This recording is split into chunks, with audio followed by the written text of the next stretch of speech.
Okay, so I have a list of offenses.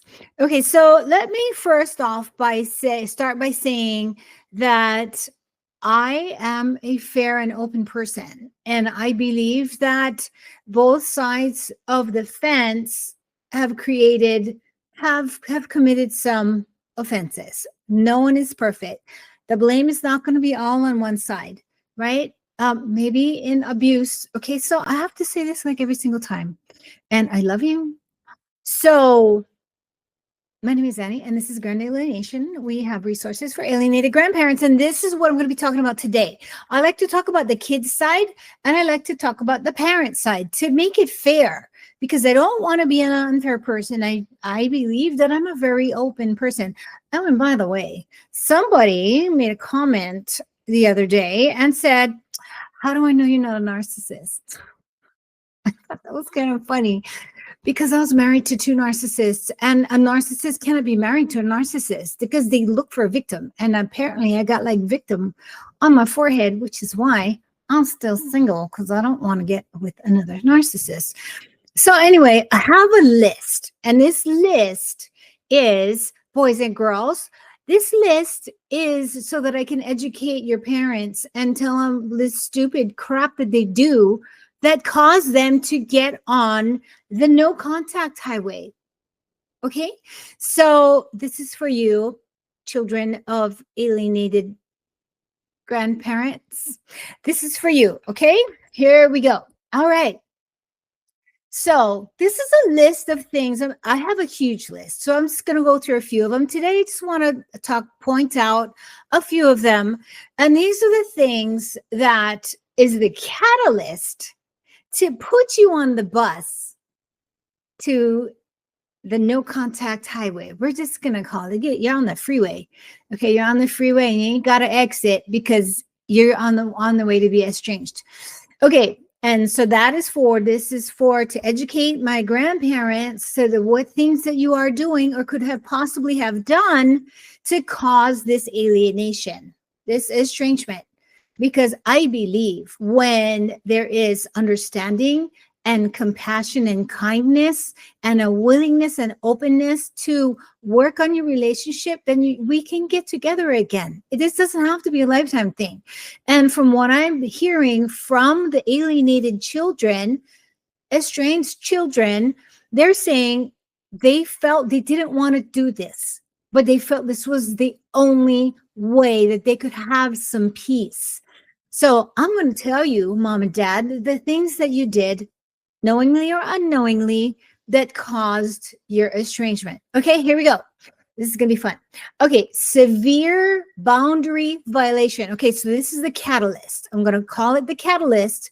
Is the thing that sent them. They said, this is it. This is the line in the sun. I'm done with this. Okay, so severe boundary violation. And example or description is the parent intrudes on private areas, opening email, opening mail, reading text messages, coercing into life decisions. So let's just talk about that for a moment. Okay, you have an adult child living at home. They are an adult child.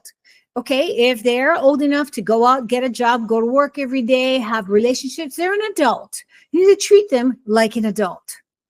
Okay, so parent intrudes on private areas. You can't just bust into their bedroom.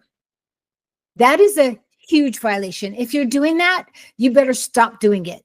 You just can't, oh, you live in my house, under my roof. No, it's called respect. You have to respect another adult's space.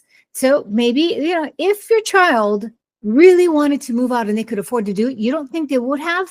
I mean, if you guys are fighting constantly, you don't think they would have moved out if they could afford it?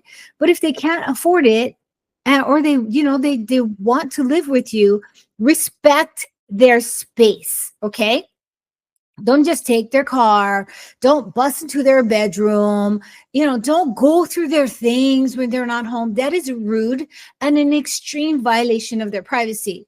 So respect them as an adult if you're going to have an adult living in your home. Okay, opening their mail. You don't open their mail. Do you know what's a federal offense?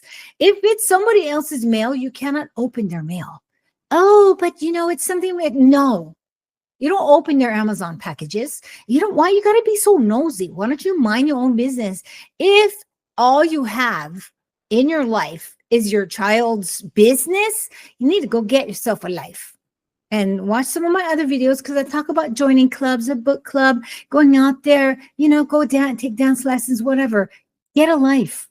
You don't have to impose, encroach on your child's life. Don't open their mouth. And reading text messages. Okay, so ding, your child's phone goes off. Try and resist. I know it's hard, but try and resist looking like, oh, guess what, babe? Sally called. It ain't none of your business. And some people, and like boys and girls, if you don't have your preview turned off, turn it off. So your folks cannot read your text message when it pops up. Turn off the preview.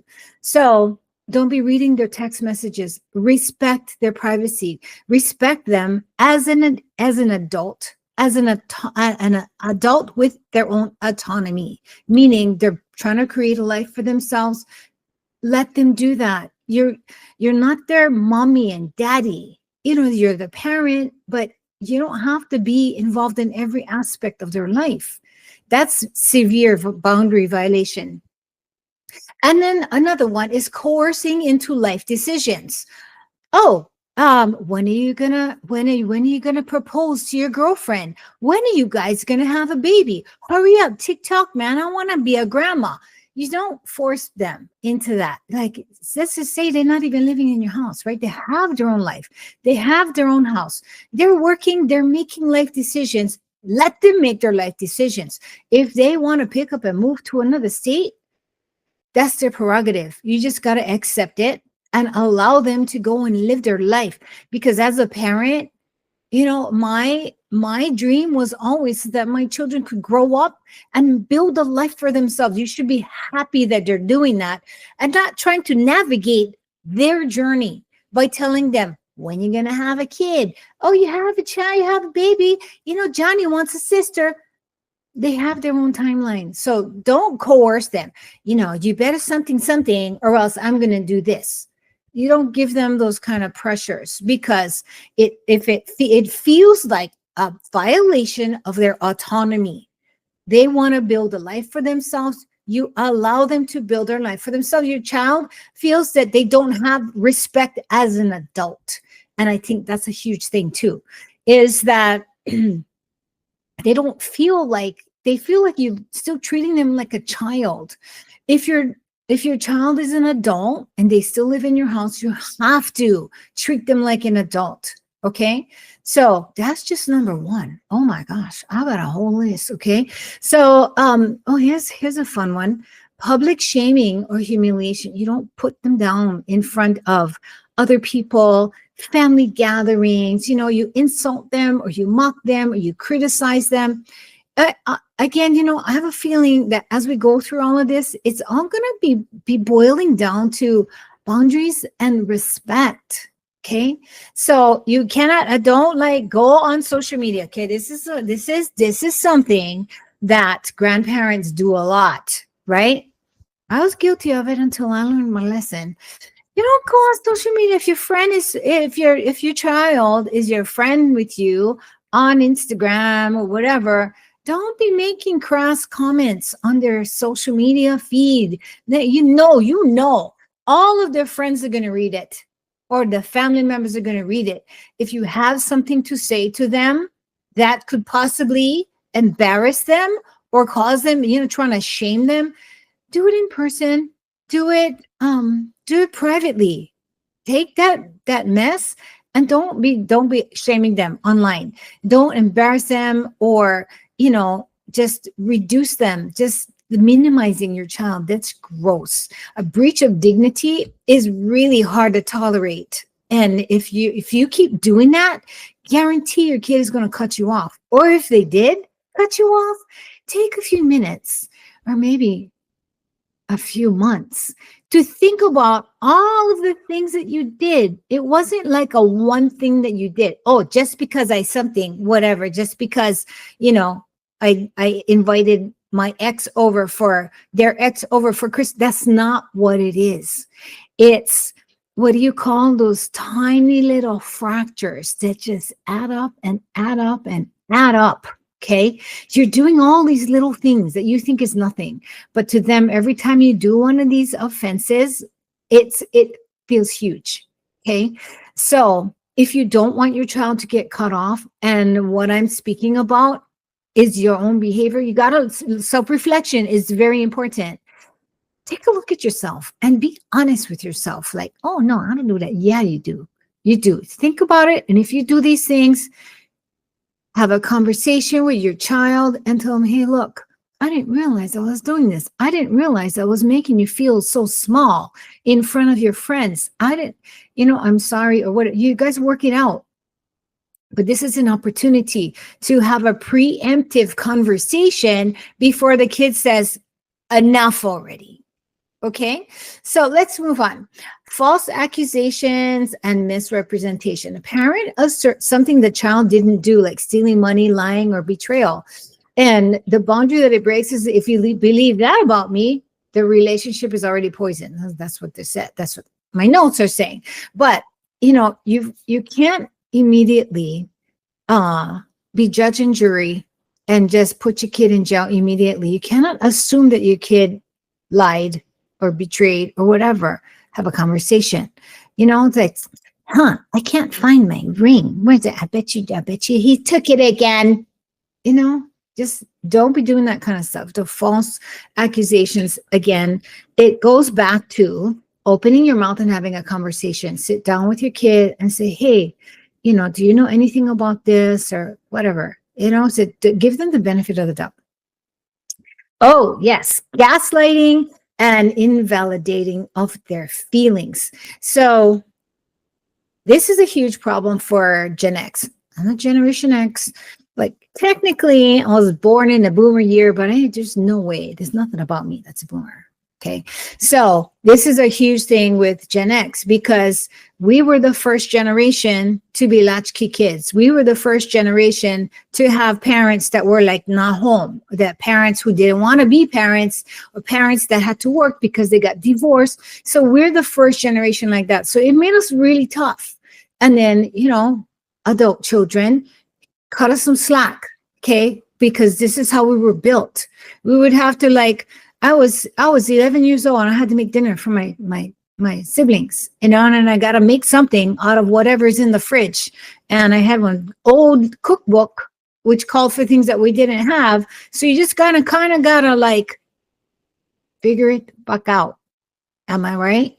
So this is the background of who we are and how we're made. Okay. But that doesn't mean that as a Generation X person that you cannot change, because you can. Okay. So the parent says, you're overreacting. You're too sensitive. You're imagining it. It's because we have to fitful, right? Figure it out. Okay. So, and we think that's our default, is I had to figure it out. Well, you can't figure it out. Just go figure it out. Go figure out your shit. But that's not how our children are built. Our children are they're very in touch with their feelings, and they have clear boundaries, and they have a line in the sand as far as what they are and are not willing to accept as far as behavior is concerned. One of the things they are not willing to accept is when you berate your child, or you gaslight your kid. That never happened. Come on, you're overreacting. Don't be talking like that. So what happens is is a dismissal of their feelings, is a dismissal of what is real for them. So don't reduce or minimize your kids. And what it does is it diminishes their self-trust, and it diminishes their trust, and it diminishes their feelings for you. So instead of saying, you're overreacting, let's talk about it. Why do you say that? Why do you feel that way? Tell me, what your process is, or whatever. You got to learn how. It's like speaking another language. Really, that's what I'm learning during my during my vacation from my child, I'm learning that I have to speak a different way because it's not in my natural vernacular to say, oh, babe, tell me why you feel that way. You know, like I've never said that ever in my life until this break that I'm having with my child. I'm going through some family things at the moment, but we're going to work our things out. I'm sure of it. So don't be gaslighting your kids and tell them you're imagining things, you know, get over yourself. Just don't talk to them like that. Have a decent conversation and don't make them feel less than. That's what you're doing when you do that. Okay. And let's just do one more: emotional manipulation or guilt trips. Oh, after everything I've done for you, if you loved me, you wouldn't blah, blah, blah. Those kind of things that you're making your child, they're going to end up resenting you. And it's going to get to a point, like I said, line in the sand in their mind. Okay, if she does that just one more time, I'm done. Right? That's what I did. Okay. That's what I did, because it wasn't that I was minimizing her or whatever, but I'm not going to tell you everything, all of my details, but I did something that caused her to say, all right, I'm done. I can't anymore. And I'm just hoping and praying that, you know, one day she says, maybe I'll just give her a chance. Because I would give everything to have the opportunity to have just one more chance. Okay. So anyway, emotional manipulation, after all I've done for you, like I hear a lot of people say that. I hear a lot of, you know, after everything that I've done for that kid, and I see it on social media and I see parents ranting and raving about it, you know, so ungrateful. Everything I sacrificed, everything. I had 3 jobs just to get a whole roof over her head. You know what? I'm sorry, but yes, that's a reality for us. You know, like I said, we were the first family in our entire elementary to have divorced parents. And, you know, and then I myself was divorced from my kid's dad. And when you are a parent, you do what you have to do to take care of your child. And it's not something that you need a badge for. You just do it because it's the right thing to do. And because you love your kid, you don't have to go ahead and throw it back in their face because they didn't ask you to do those things. I mean, let's be honest, they're children. They're not going to ask you to sacrifice for them because the kids actually feel bad that mommy has to work all the time, or mommy's, you know, mommy's so tired, but she still has to go make dinner.